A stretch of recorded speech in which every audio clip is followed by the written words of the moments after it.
What's good? My name is Coach Thornberry. I'm a high school history teacher from the U.S. state of Georgia. In our last video, we started off Standard 2 by looking at the demographics in the colonies and focusing on the diversity of the colonies, both ethnically and religiously. This video, we're going to look at the Middle Passage, American slavery, and the influence of African culture upon the founding of the United States. This is a pretty heavy topic and needs to be serious. My British alter ego will not be making any appearances in this video, but he'll have some things to say about solitary neglect in our next video. So we are still looking at Standard 2. Describe the early English colonial society and investigate the development of its governance. Specifically, we're looking at Substandard B, describe the Middle Passage, the growth of the African population, and their contributions, including but not limited to architecture, agriculture, and foodways.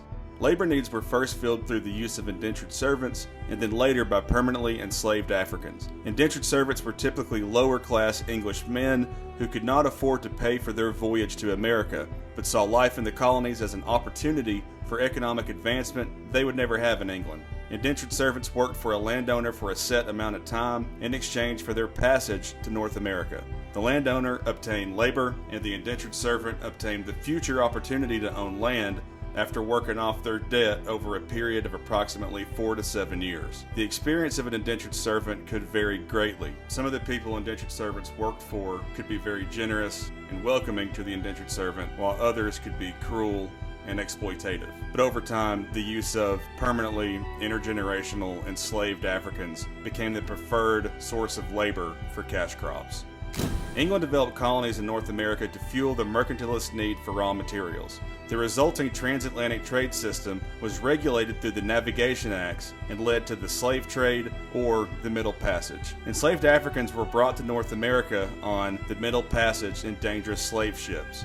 We call it the Middle Passage because it was the second part that made up the Triangle Voyage that was taken during the colonial transatlantic trade. Enslaved Africans were usually bought on the existing African slave market. More on that in a second. Rum, cloth, weapons, and other manufactured goods from Europe were traded for enslaved Africans. Between 300 and 400 people were packed into cargo holds of slave ships. The conditions on these ships were absolutely deplorable. Around 2 in 10 of the enslaved Africans died on this voyage. Sickness, fear, and brutality was the common experience for newly enslaved Africans on the Middle Passage. The crimes against humanity are on a scale never seen before. Sadly, the fact that most enslaved Africans were bought on the existing African slave market is used to minimize the unique severity of American slavery. So it's important to point out a few key distinctions between traditional African slavery and the type of slavery that grew in the Americas. In traditional African slavery, most of the enslaved people were prisoners of war or people who were put in prison because they could not pay debts. Enslaved people in this system usually lived with a family, not on a plantation, and their children were not necessarily born into slavery. What makes the slavery unique that developed in the Americas is a term called chattel slavery. What chattel slavery means is an entire demographic of people become a slave class and treated like livestock or cattle. In the Americas, everybody of African descent was treated as if they were part of a slave class, regardless if they were free or not. I know it might be uncomfortable to compare types of slavery, but it's an important distinction.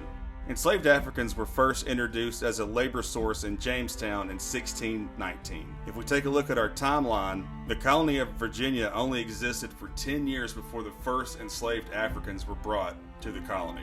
The practice of slavery was with the Americas from the very beginning. Eventually, plantation owners came to rely on enslaved Africans as a more profitable and renewable source of labor. In short, if you're not paying your labor source, it's easy to make revenue. As tobacco farmers and other cash crop farmers prospered in the colonies, they greatly expanded the size of their farms. Because of the resulting need for workers to plant, grow, and harvest the crops, farmers turned to enslaved Africans to fulfill their growing labor needs. During the colonial period, approximately 250,000, or 1/4 of a million enslaved Africans were brought to the 13 colonies. The vast majority of enslaved Africans brought to the Americas were brought to Brazil or the Caribbean. The sugarcane industry was originally the largest cash crop industry in the Americas. The sugarcane industry was driven through a brutal practice of slavery, where the life expectancy of the enslaved Africans was so short that they had to continuously import more slaves for labor over time. All the English colonies allowed and had slaves during the colonial period. The vast majority of the enslaved people brought to the 13 colonies were concentrated in the agriculturally intensive southern colonies. Also, keep in mind, within the southern colonies, most of the enslaved Africans worked on large farms south of the fall line on the coastal plain.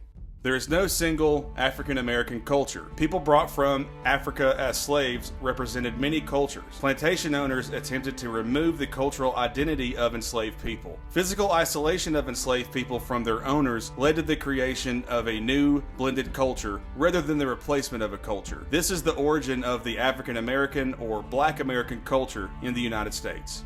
Foods such as okra, watermelon, yams, or sweet potatoes, rice, and grits have all been attributed to cultural blending of African and European cultures. The practice of blending different African ethnic groups on a single plantation led to the creation of blended language patterns, such as Creole in Louisiana and Gullah in coastal Georgia and the Carolinas. Economically, South Carolina and Georgia owed its prosperity to the introduction of rice that was propagated by West African and West Indian slaves. Rice is not native to the Americas. Ironically, this rice is what fueled the Caribbean sugarcane plantation economy. Remember, in the early part of the slave period, sugarcane was the main cash crop that drove the slave trade.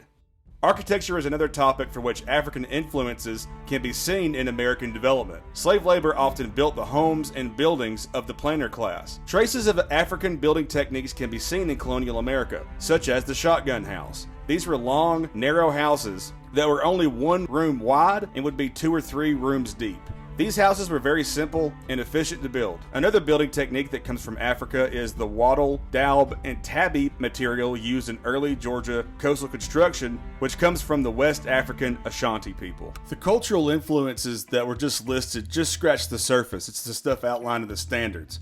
Throughout the class, we will highlight more contributions from the Black American community to the modern country of America. Unfortunately, the topic of slavery will be a reoccurring theme, will actually become the theme that ignites the Civil War. And then after we get through the Civil War, the continued persecution and discrimination of the Black community will become a reoccurring theme throughout the duration of the class.